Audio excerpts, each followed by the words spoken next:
Welcome back to Dark True Stories, the channel where we dive deep into the chilling corners of real-life mysteries, true crime horrors, and the paranormal events that haunt our world. If you're new here, hit that subscribe button and turn on notifications so you never miss a spine-tingling tale. Because the darkness is always waiting, and together, we'll uncover the truths that keep you up at night. I'm your host, a seasoned journalist and storyteller with over a decade of experience weaving narratives that grip your soul and refuse to let go. Today, we're unraveling two interconnected nightmares: the tragic and controversial death of Kenneka Jenkins, a case that blurs the line between accident and conspiracy, and a harrowing bus ride that turns an ordinary journey into a blood-soaked descent into madness. Buckle up. This is going to be a long, detailed ride through the shadows, packed with facts, theories, and the kind of eerie details that will make you question every late-night trip. Let's begin. Picture this. It's a crisp September morning in 2017, and inside the bowels of a bustling Chicago hotel, a frozen body is discovered in the most unthinkable place: a walk-in freezer.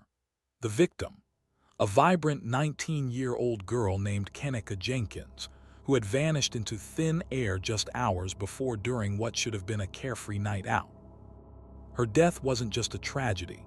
It ignited a firestorm of conspiracy theories, online sleuthing gone wrong, and accusations of foul play that still echo today.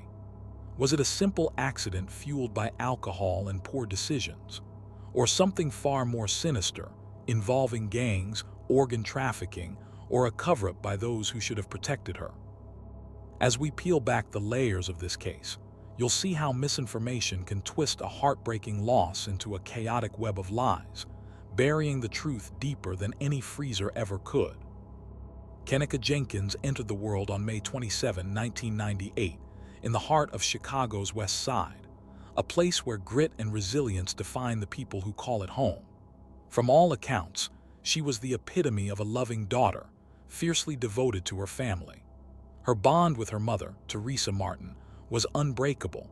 Kenneka even stepped up as her primary caregiver during Teresa's grueling battle with breast cancer earlier that year. Friends described her as kind-hearted, always ready with a smile, and full of that youthful energy that makes life feel endless. At 19, she was on the cusp of adulthood, balancing responsibilities with the simple joys of being a teenager, hanging out with friends, dreaming big, and occasionally letting loose. But on the night of September 8, 2017, that innocence would shatter in ways no one could foresee. It started innocently enough. Kenneka told her mother she was heading out for a night of bowling with friends, slipping out the door at precisely 11:30 p.m. that Friday. Teresa, trusting her daughter, waved her off without a second thought. But plans change, as they often do among young friends seeking excitement. Instead of the bowling alley, Kenneka and her crew veered toward the Crowne Plaza Chicago O'Hare Hotel in nearby Rosemont, a sprawling venue known for its conferences and events. But that night, it hosted something far more private and perilous: a party in room 926. Arriving at 1:13 a.m. on Saturday, September 9, Kenneka stepped into a scene pulsing with energy. The room was packed with familiar faces, mostly her friends from the neighborhood, laughing, dancing, and letting the stresses of life melt away. Music thumped through the walls, drinks flowed freely, and the air was thick with the haze of youthful abandon. Eyewitnesses later told investigators that Kenneka was indulging in cognac brandy, sipping steadily throughout the night. One close friend noted how she seemed tipsy, swaying gently as she hugged him, her movements looser than usual. Another attendee described her behavior as erratic. She'd stand up, dance with infectious joy for a few moments, then suddenly slump back into her chair, her face clouded with unexplained sadness. It was as if something unseen was pulling at her spirits, foreshadowing the darkness to come. Around 1:30 a.m., Kenneka's older sister, Leonore Harris, called her cell phone. The conversation was brief, its details later redacted from public records, but it was one of the last connections Kenneka had with her family that night. As the hours ticked by, the party began to wind down. By 3:30 a.m., Kenika and her friends decided it was time to head out. They made their way to the lobby, but in a foggy haze of intoxication, Kenika realized she'd left her car keys and cell phone upstairs in the room. Her friends, sensing she was too unsteady to navigate the hotel alone, insisted she wait downstairs while they retrieved her belongings. It seemed like a small, thoughtful gesture, just 10 to 15 minutes, they promised, but those minutes would stretch into eternity. When her friends returned, keys and phone in hand, Kenika was nowhere to be found. Panic set in slowly at first, then erupted. They scoured the lobby, the hallways, the elevators, calling her name, texting her missing phone, but silence answered. Back at home, Teresa's maternal instincts kicked in. Unable to reach her daughter, she grew increasingly anxious. Around 4:00 a.m., Kenika's friends finally called Teresa, their voices laced with fear. "We can't find her." Teresa rushed to the hotel, arriving at 5:30 a.m., her heart pounding with dread. She confronted the hotel staff, demanding access to security footage. But protocol stood in her way. They couldn't release it without an official police report. Frustrated and terrified, Teresa dialed 911 around 7:00 a.m., her voice breaking as she explained the situation. The dispatcher's response: "Standard procedure. Wait a few more hours. Missing adults often turn up." But Teresa wasn't waiting. She roamed the hotel corridors, knocking on doors, pleading with strangers. Hours dragged on, each one a torment. Finally, at 12:45 p.m., Leonore filed an official missing persons report with the Rosemont Police Department. The gears of investigation creaked into motion.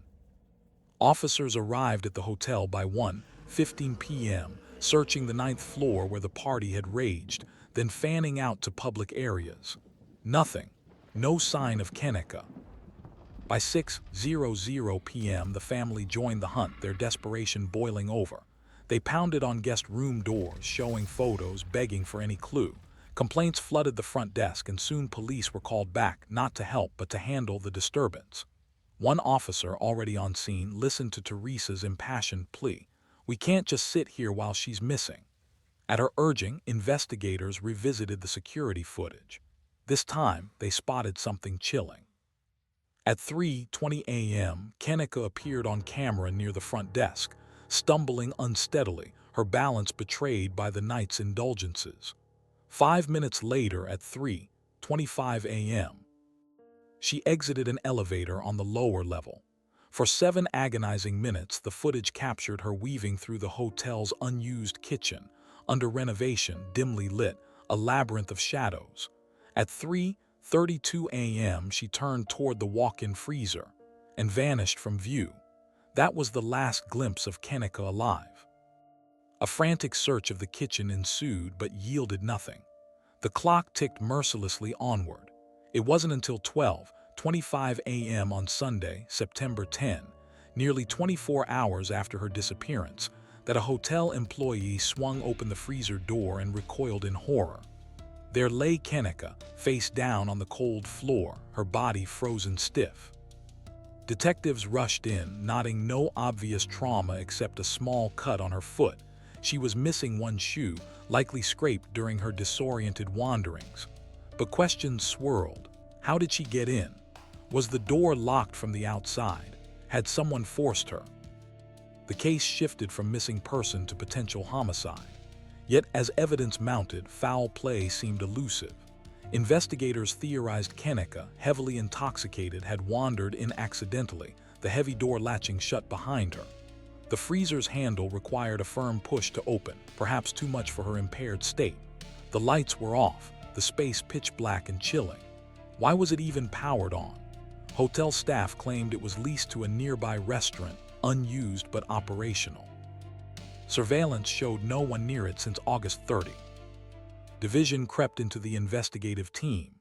Most leaned toward accident, a few sensed unfinished business. The autopsy, released October 6 by the Cook County Medical Examiner's Office, sealed the official narrative: accidental death by hypothermia. Toxicology revealed alcohol and topiramate, a migraine or epilepsy drug in her system, accelerating the cold's deadly grip. Teresa insisted it wasn't prescribed, suggesting party ingestion. No foul play, case closed. But the public erupted. Social media birthed wild theories. Kenika's friends, linked to a Chicago gang via the room's credit card, had betrayed her. Anonymous tips claimed a $200 hit. Others accused the hotel of organ trafficking, her body preserved for harvest. Rumors of edited footage, hidden cameras, and cover-ups spread like venom. These baseless claims overshadowed the grief, turning tragedy into spectacle. Teresa, heartbroken, lambasted the police and hotel for negligence, ignoring her pleas, failing to secure the freezer, allowing an underage party. In 2018, the family sued for $50 million. Teresa testified through tears. "My life will never be the same. It hurts, a pain I can't explain. If they'd checked sooner, she might be alive." In October 2023, a confidential settlement acknowledged the hotel's lapses. Yet, whispers persist. Kenika's story warns of true crime's dark side. When fascination devours facts, empathy freezes and truth thaws too late. Now, imagine trading one nightmare for another. Shift gears with me to a different kind of horror, one that unfolds on wheels in the dead of night, where strangers become unwilling participants in a symphony of terror. This isn't fiction. It's a real account from survivors of a Greyhound bus ride that descended into unimaginable violence. What started as a mundane cross-country trip became a bloodbath, proving that evil doesn't need a haunted house. It can board right alongside you. It was a sweltering July night years ago, the kind where the air hangs heavy and the highway stretches like an endless black ribbon under a starless sky. I boarded that Greyhound bus like countless times before. Cheap fare, familiar discomfort, nothing out of the ordinary. Fellow passengers were a mix: weary students buried in books, families with sleepy kids, loners gazing into the void. I claimed a seat midway down, next to a young guy lost in his headphones. He nodded politely. We exchanged no words. The bus hummed to life, tires whispering against asphalt, and we melted into the night. But then, at a nondescript stop, he boarded. Tall, silent, clutching a small black bag like a talisman. His clothes were unremarkable, faded jeans, plain shirt, but his eyes. Oh, those eyes held a void, an absence that made the cabin feel smaller, colder. He scanned the seats methodically, choosing 1-2 rows behind me.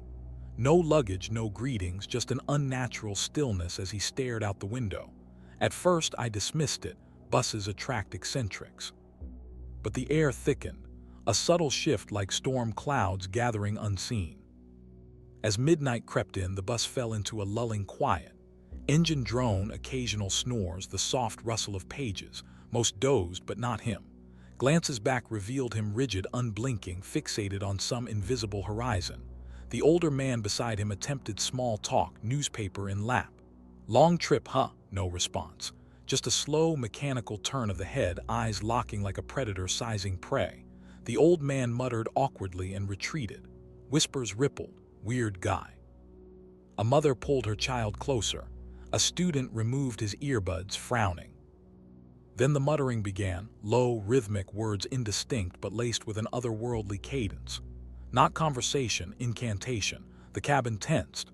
No one spoke up. We exchanged uneasy glances, hoping it would pass, but it didn't. He stood abruptly, swaying in the aisle, bag clutched tight, his head tilted as if tuning into a distant frequency. Then just as suddenly he sat. The silence that followed was oppressive, pregnant with unspoken dread. Miles blurred. Darkness pressed against the windows like a living thing. I couldn't sleep. The back of the bus buzzed with quiet anxiety. Then came the sound, zipper teeth parting slowly. Metal glinted, a knife long and lethal, no tool for innocent use. The man beside him gasped, bolting into the aisle, scrambling forward. Shouts erupted. "Driver, stop!" But we were in nowhere's heart, empty highway, no exits, no help. He rose again, knife raised, whispering, escalating to frenzy.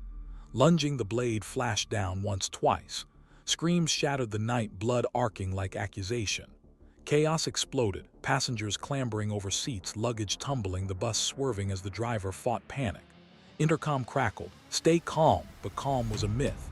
He stood over his victim, chest heaving, not with fury but eerie devotion. Then he smiled. Laughter bubbled, high, unhinged, chilling. The bus screeched to a halt. Doors hissed open, we surged out, gravel biting knees, night air a slap of freedom. But inside he remained, rocking, chanting the bus's twisted throne. Sirens wailed eventually, lights piercing the void. Police stormed in, but the damage lingered. Lives shattered, nightmares etched. That ride taught me, evil wears no mask, it sits quietly waiting. And once unleashed, it scars forever. If these tales chilled you, comment your theories below and subscribe for more dark dives. Until next time, stay vigilant. The shadows are watching.